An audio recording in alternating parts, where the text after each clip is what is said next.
This is most commonly a Hitman, Absolution Glacier 2, engine file, or a Houdini binary zone file. It acts as either a resource container for high-end stealth gaming or a specialized spatial data block used in professional 3D visual effects. I'm Evan Brooks, Certified Support Engineer. Let's find out if we're tweaking a game level or rendering a cinematic simulation. I'll be introducing you to the true time saver at the end.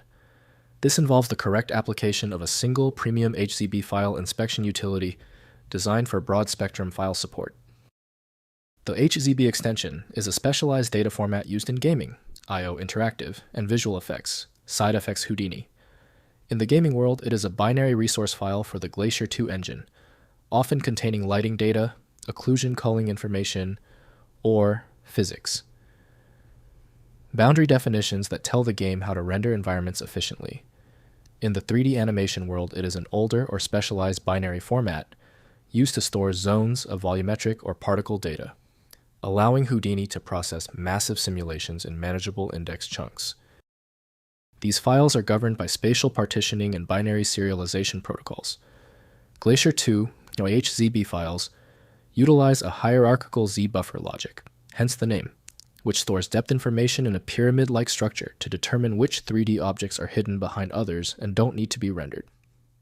Houdini HZB files follow a binary-voxel mapping rule, where 3D space is divided into a grid or zone, and each point stores attributes like density, velocity, or temperature, optimized for high-speed read-write operations during a multi-threaded render.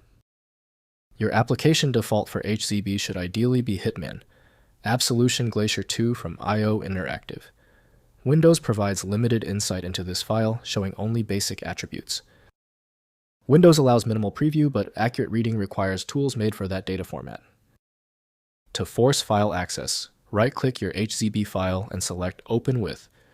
If Hitman, Absolution Glacier 2 is an option, test it.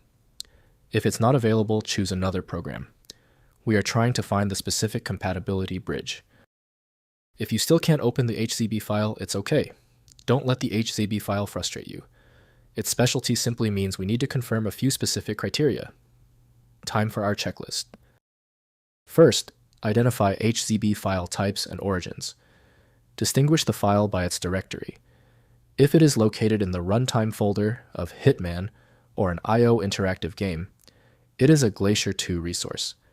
If it is found within a Houdini project geo or cache folder, it is a simulation zone file. You can open the file in a hex editor. A game file will often show a G2 or proprietary engine header, whereas a Houdini-related binary file will contain metadata strings related to geometry or voxel attributes. Next, access and extraction. You cannot view these files like a standard image. For game files, you must use community tools like the Glacier 2 resource tool or QuickBMS with a specific script to unpack the data. For Houdini files, you must load the file through a file SOP, surface operator node, within the software to visualize the points or volumes. Note that these files are highly specific to the software version that created them and are rarely compatible with generic 3D viewers like Blender. Finally, resolving rendering and loading errors. If a game crashes with a Z-Buffer or culling error, an HZB file in the runtime folder may be corrupted. Use the Verify Integrity tool in Steam to restore the original. For Houdini users, if a simulation appears gapped or missing chunks, ensure the HZB files for every zone in the sequence are present. If one file is missing from a multi-zone cache, the software will render a hole in the simulation. Checking the file path expression in your node to ensure it is correctly iterating through the zone, indices will usually fix the issue. If your current apps can't interpret your HZB file, your computer is likely trying to use the wrong language to read a format it doesn't recognize. To help resolve this, you might consider a tool with autonomous file reading capability that is designed to look past the extension name and inspect the internal data structure directly.